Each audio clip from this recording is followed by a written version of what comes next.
Une demande nous a été faite par l'un de nos abonnés sur nos réseaux sociaux. La demande dans laquelle il nous a été demandé de donner notre point de vue sur l'homosexualité dans le monde. L'abonné nous a donné des courants qui se disputent, qui donnent des avis contraires, soit des avis opposés sur la question de l'homosexualité dans le monde.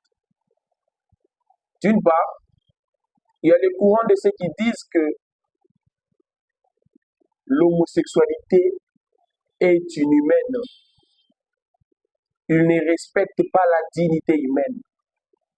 Et que l'homosexualité est un phénomène, est un fait social à combattre jusqu'à la dernière énergie.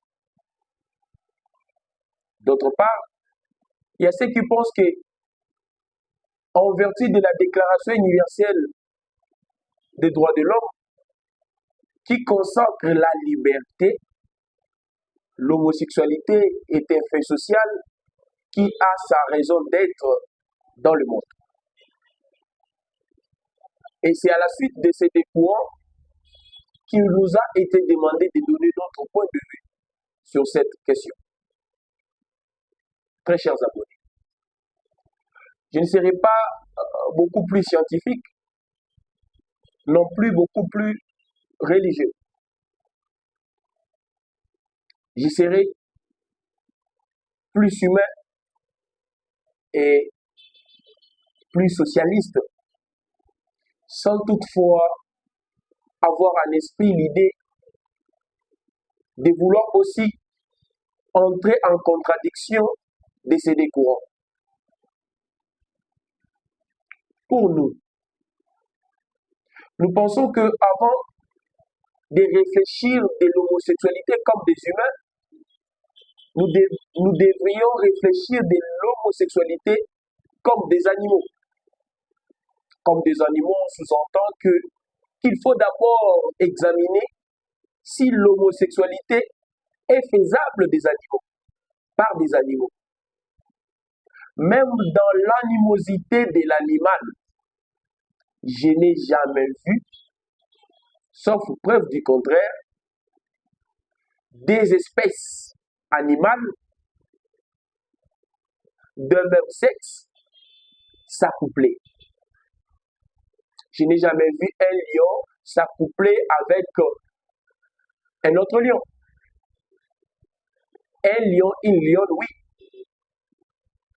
Si c'est impossible dans l'animosité de l'animal de vivre en homosexualité, à plus forte raison, l'humanité de l'homme. Nous avons comme l'impression que le phénomène homosexuel pousse notre réflexion plus loin, de pouvoir s'examiner, de pouvoir se dire si réellement nous sommes des humains, si réellement nous nous distinguons des animaux, puisque la science nous a déjà démontré que l'homme se diffère de l'animal par la raison, et que l'homme agit par la raison et l'animal par l'instinct. Si l'instinct de l'animal ne lui pousse pas à pratiquer l'homosexualité, à plus forte raison la raison de l'homme. D'où on peut conclure que les animaux sont plus humains que les humains homosexuels, que les animaux sont plus raisonnables que la raison même de l'homme. Si l'homme parvient à appliquer, à vivre en homosexualité, et que les animaux n'ont jamais même dans leur instinct réfléchi que je peux m'accoupler avec mon homologue animal du même sexe, cela c'est une aberration. Je me réserve le droit de pouvoir m'attaquer à tout cela, à tout celui qui soutient l'homosexualité, puisque dès le début j'ai dit que je ne vais pas entrer dans ces débats des contradictions, mais je serai beaucoup plus clair dans me dire, tout en comparant l'homme à l'animal et c'est l'exercice que je n'ai jamais voulu faire de toute ma vie.